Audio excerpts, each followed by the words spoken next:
Good morning. Well, we had snow and we've had frost already, and it's not even December yet, but the garden's had its knockback. I've lifted the dahlias, started to chop back the perennials,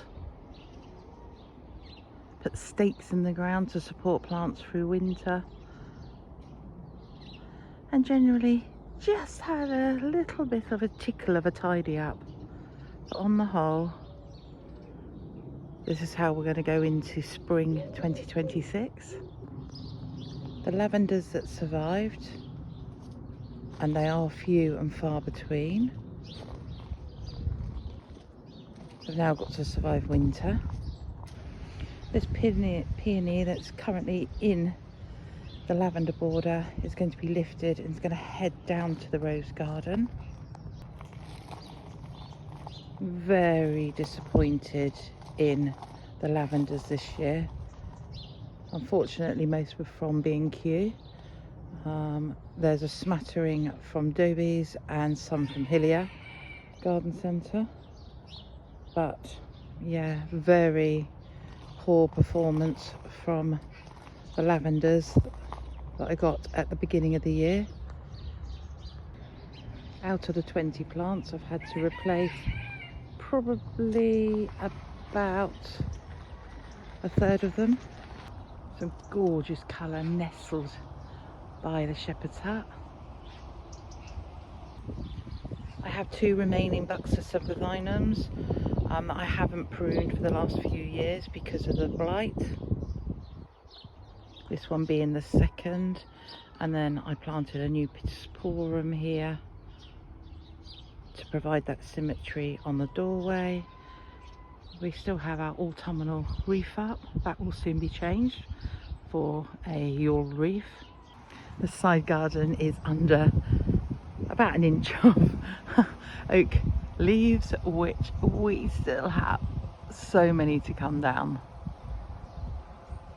Snowberries have been beautiful, and I picked a few for arrangement. We've got a smattering of flowers there on the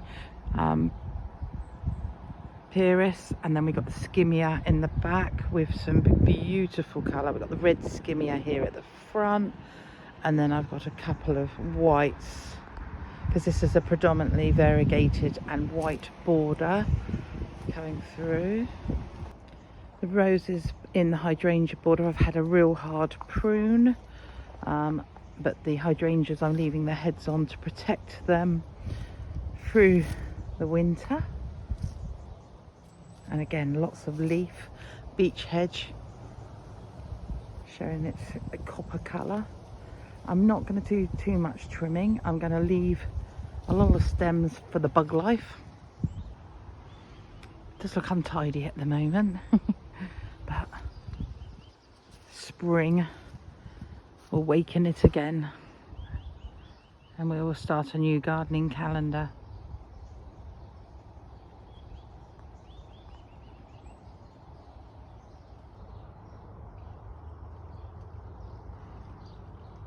Got a few of the last year's 2024's B&Q lavenders. They've done really well this year and doubled, if not tripled, in size. The pond is very clear, and the net is keeping a lot of the leaves off, and the fish are happy in there at the moment. Looking towards the rose garden, I had a cheeky offer come through from David Austin that I took the benefit of, and I have ordered one last bare-rooted rose. All the bare-rooted roses are in, as you saw from a previous video. So there was 8 in total that went in, and now a further David Austin rose is on its way. And I do forget which one I ordered. I think it might be William and Kate, or is it a Roald Dahl? It could be a Roald Dahl, and it's going to be in there. The peony cages are here and here. I have got another peony cage on order because I'm going to bring the peony from the front garden and pop into this rose square. Lots of leeks coming up. So I'm going to have to thin those out. Leeks, not alliums. Yeah, they are what's left over from when this was my vegetable garden. I had like an allotment here at the back, and I left the leeks in. They went to seed, and for the last 5 years I've had an abundance of leeks in my rose garden. I'm going to cut back the Michaelmas daisies, and then the roses will have a further chop back in the spring. We've still got some flowers coming through. All the plants that I transplanted seem to have taken really well, so hopefully that will give us colour in the spring and summer. The paddock now, most of the leaves are down around the paddock. My compost heaps are very messy going into winter, but this generally sorts itself out by spring. They compost down. I can then go in with my secateurs and chop up any of the bits that have struggled to rot down. So there she is. There's a thatch on the, I believe it's the 28th of November 2025. I was at work when it snowed, so I missed the snow.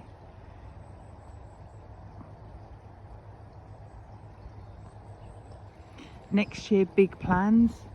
We have the open day for the NGS Yellow Book open day, Gardens open day, on the 13th and 14th of June. So please get hold of the Hampshire book, and you can see our open day advertised in the 2026 Yellow Book. One of the projects we put in this year was this massive perennial border that is sitting on the back lawn. We're still looking for a few more bricks just to finish that off on the far side. I think we're about 50 bricks short. The cold frame exploded in the recent wind. There's nothing in there much. And yeah, on the whole, the garden survived the massive drought, and I'm busy planning 2025. So from me, thank you very much, those of you who have sticked around and watched my videos. It's much appreciated. Please click like and subscribe. Please leave a comment below. And my next few videos will be probably house cleaning before Yule, house decoration for Yule, preparation for the 25th of December, when the family are coming round for a feast, and then we are doing the kitchen renovation. We are doing the spare bedroom renovation so that we have some really decent wardrobes in there.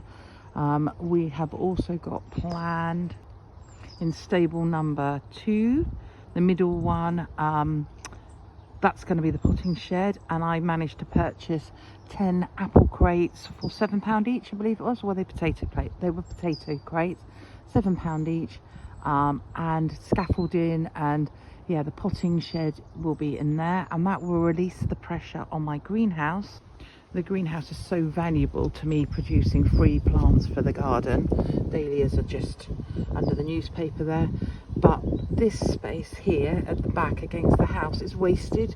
I have all my tools hung up here. We have buckets, we have bird food, we have feed for the plants here. Move a bit more that way. Yeah, so it's wasted space. So if I can pull all of that into the potting shed, then I've got 2 more areas for growing benches in the greenhouse. The roses on the back of the cottage are going to have a prune very soon. I've removed a lot of the mint from this part of the border, and I want to increase my nerine bulb holding, so that is something that I will be ordering for Farmer Gracie today. You can't even see down the well because the leaves are blocking the grill. But yes, take my word for it, the water table is now quite high and we can now hose pipe. So I'll be able to wash my car now. Thank you very much. Goodbye.